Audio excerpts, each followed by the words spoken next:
শেখ হাসিনার প্রত্যর্পণ প্রশ্নে নীরব এস জয়শঙ্কর, ভারতের পররাষ্ট্রমন্ত্রী। তাকে বারবার প্রশ্ন করা হয়েছে যে প্রধানমন্ত্রী তারেক রহমানের সফর আটকে আছে শেখ হাসিনার প্রত্যর্পণের বিষয়ে। এই বিষয়ে আপনার বক্তব্য? জয়শঙ্কর উত্তর দিয়েছেন, তবে শেখ হাসিনার নামটি মুখে আনেননি।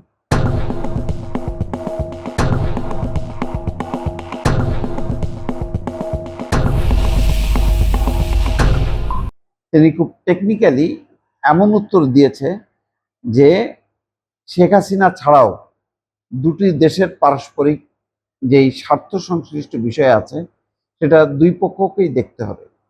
ভারতের স্বার্থ যেমন বাংলাদেশকে দেখতে হবে, তেমনি বাংলাদেশের স্বার্থ বাংলাদেশকে দেখতে হবে, এবং দুই পক্ষের স্বার্থ যখন পূরণ হবে তখন সম্পর্ক স্বাভাবিক গতিতে চলবে।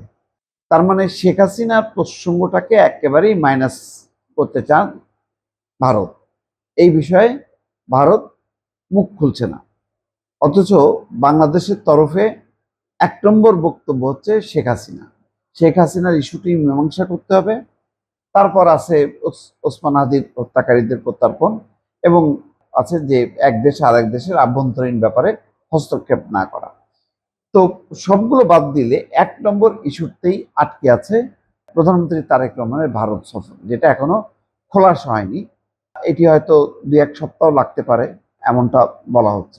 বাংলাদেশের সাবেক প্রধানমন্ত্রী শেখ হাসিনার প্রত্যর্পণ ইস্যুতে সরাসরি মন্তব্য করতে অস্বীকৃতি জানিয়েছেন ভারতের পররাষ্ট্রমন্ত্রী এস জয়শঙ্কর। তিনি বলেছেন, ভারত বাংলাদেশ সম্পর্ক টেকসই হতে হলে সেটি অবশ্যই পারস্পরিক স্বার্থের পরীক্ষায় উত্তীর্ণ হতে হবে। শনিবার ইকোনমিক টাইমস ওয়ার্ল্ড লিডার্স ফোরামে বক্তব্য দেওয়ার সময় জয়শঙ্কর এই মন্তব্য করেন। অনুষ্ঠানে তাকে বাংলাদেশের পক্ষ থেকে শেখ হাসিনাকে প্রত্যর্পণ দাবির বিষয়ে প্রশ্ন করা হলে তিনি উত্তর না দিয়ে দুই দেশের সম্পর্কের মূল নীতি হিসাবে পারস্পরিক স্বার্থের কথা তুলে ধরেন। জয়শঙ্কর বলছেন, যে কোনো সম্পর্ক কার্যকর হতে হলে তার পারস্পরিক স্বার্থের পরীক্ষায় উত্তীর্ণ হতে হবে। এটি দুই দেশের জন্যই সমানভাবে কাজ করতে হবে।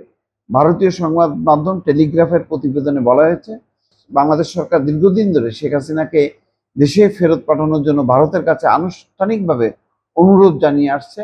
মানবতা বিরোধী অপরাধ মামলায় দণ্ডিত হওয়ার পর তিনি ভারতে অবস্থান করছেন। তবে এই বিষয়ে নির্দিষ্ট প্রশ্নের জবাবে জয়শঙ্কর কোনো মন্তব্য করেননি। তার পরিবর্তে তিনি বলছেন, প্রতিবেশী দেশের সঙ্গে সম্পর্ক একতরফা স্বার্থের ভিত্তিতে এগুতে পারে না। আমি আশা করব আমরা প্রতিবেশীরা শুধু আমাদের স্বার্থেই কাজ করব। যেমন আমি তাদের স্বার্থকে স্বীকৃতি এবং সম্মান জানাতে চাই, তেমনি আমি আশা করব তারা ভারতের স্বার্থকে সম্মান করবে। অর্থাৎ টেকনিক্যাল বিষয় দিয়ে আসলে শেখ হাসিনার বিষয়টা এড়াতে চায়, কারণ শেখ হাসিনার ব্যাপারে ভারতের সর্বদলীয় একটা সিদ্ধান্ত যে তাকে ভারতে আশ্রয় দিতে হবে, তার নিরাপত্তা নিশ্চিত করতে হবে। এখানে তারা মনে করে যে শেখ হাসিনা ক্ষতিগ্রস্ত হওয়া মানে বাংলাদেশে বিচারের সম্মুখীন হওয়া মানে সেখানে এক ধরনের ভারত পরাজয় হিসেবে নিচ্ছে।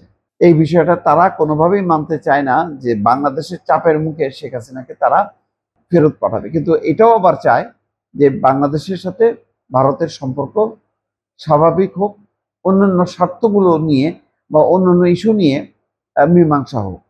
এখন এই কাটা রেখে ভারত কিভাবে বাংলাদেশের সাথে সুসম্পর্ক গড়ে তুলবে, এটা অনেক হাজারো প্রশ্ন এর সাথে জড়িত, এবং এরকম প্রশ্নবিদ্ধ অবস্থায় সম্পর্কটা এগোনোটা যে কত কষ্টকর সেটা ভারত হাড়ে হাড়ে টের পাচ্ছে। আর বাংলাদেশও অনুভব করছে যে শেখ হাসিনা ইস্যুটা একমাত্র ইস্যু না, এটা রাজনৈতিক ইস্যু, এবং এটা চাপ দিয়ে বাংলাদেশও তার নিজের আভ্যন্তরীণ নিরাপত্তার বিষয়টা জোরদার করতে চায়। ইতিমধ্যে ভারত 14 দেশ মিলে প্রতিরক্ষা চুক্তিতে যে বাংলাদেশ স্বাক্ষর করেছে সেটা তারা বলছে তারা নজরে রাখছে। ইতিমধ্যে বাংলাদেশের পররাষ্ট্র প্রতিমন্ত্রী হুমায়ুন কবির বলেছে যে 3 দেশের যে প্রতিরক্ষা চুক্তি হয়েছে বাংলাদেশও সেখানে অংশ নিতে চায়। তো এই ঘটনাগুলো বা এই পরিস্থিতিগুলো ভারতের সাথে তৈরি হচ্ছে, কিন্তু ভারত দ্রুত চায় যে বাংলাদেশের প্রধানমন্ত্রী যদি ভারত সফর করে তাহলে হয়তো নানান বিষয়ে সমঝোতার মধ্য দিয়ে অন্তত শেখ হাসিনার প্রসঙ্গটা চাপা দেওয়া যাবে। আপাতত হয়তো ভারতের মাথার মধ্যে এমনটা আছে যে আর শেখ হাসিনাকে তারা কথা বলতে দেবে না। আগে ভিডিও কনফারেন্স করার কথা ছিল, সেটা না দিয়ে শুধু অডিও কনফারেন্সে বক্তব্য দিয়েছে শেখ হাসিনাকে। এবার হয়তো অডিও কনফারেন্স থেকেও দূরে রাখতে পারে এমন একটা সমঝোতা হয়তো যদি হয়, তাহলে হয়তো বাংলাদেশ আপাতত ভাবে মানে প্রতিবাদ সত্ত্বেও এক ধরনের সম্পর্ক বজায় রাখার স্বার্থে ভারতে প্রধানমন্ত্রীর সফর নিশ্চিত হতে পারে।